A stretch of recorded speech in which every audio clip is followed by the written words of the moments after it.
Professor Jayashankar sir, professor Jayashankar sir,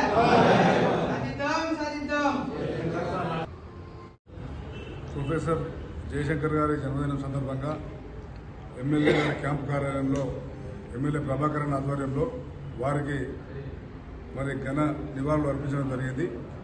ముఖ్యంగా తెలంగాణ రాష్ట్ర ఏర్పాటులో క్రియాశీల భూమిక పోషించినటువంటి జయశంకర్ గారు తెలంగాణ రాష్ట్రంలో 10 సంవత్సరాల కేసీఆర్ పాలన జరిగినటువంటి అభివృద్ధిని చూడలేకపోయిందనేది ఒక బాధగా మిగిలిపోయింది.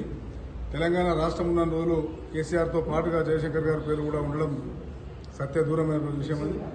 కాబట్టి ఈరోజు తెలంగాణ సమాజం అన్ని నిధులు నీళ్లు నియామకాలు అయితే కేసీఆర్ తీసుకుని ఉద్యమంలో పాల్గొనడం, మరి జయశంకర్ గారు అన్ని రకాల బ్యాక్ బోన్గా కేసీఆర్ గారికి ఉండి ఉద్యమాన్ని నడిపించిన చరిత్ర.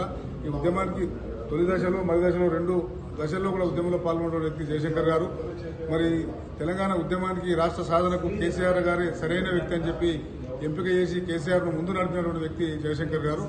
మరి నిజంగా కూడా వారి ఆత్మకు శాంతి కలగాలి, వారి యొక్క ఈ ఆశీస్సులు కూడా తెలంగాణ ప్రజానీకం మీద తెలంగాణ అభివృద్ధి ఉండాలని చెప్పి సందర్భంగా కోరుతా ఉన్నాం.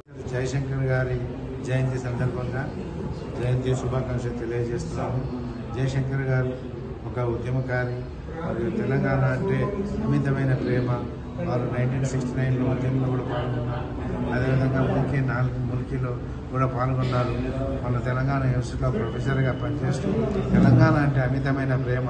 వారికి నరాన తెలంగాణ యొక్క ప్రేమ ఉండేది. వారు చివరికి కూడా నేను బతికినంత కాలం తెలంగాణ రావాలని అనుకున్నారు. దురదృష్టవశాత్తు వారు 2011లో మాత్రం చనిపోయారు. 21 జూన్కు వారి యొక్క ఆశయాలు నెరవేర్చే విధంగా హన్మకొండ జిల్లాను ప్రొఫెసర్ జయశంకర్ జిల్లాగా మనం పేరు తెచ్చుకున్నాం. వారు యొక్క చిరస్మరణీయంగా ఉంటారు తెలంగాణ రాష్ట్ర ప్రజలు. మరియు ముఖ్యంగా మన కేసీఆర్ గారికి వెనుదండగా ఉండి 2001లో టీఆర్ఎస్ పార్టీ ప్రారంభించడంగా వారి యొక్క కేసీఆర్ గారికి వెన్నంతగా ఉండి మన టీఆర్ఎస్ పార్టీని స్థాపించడం కానీ, ముందరకు తీసుకుపోవడం కానీ, ఉద్యమంను నిలబెట్టడం కానీ కేసీఆర్ గారికి బలంగా వెనక నిలబడి ఉద్యమాన్ని ముందుకు తీసుకుపోయినటువంటి గొప్ప మేధావి.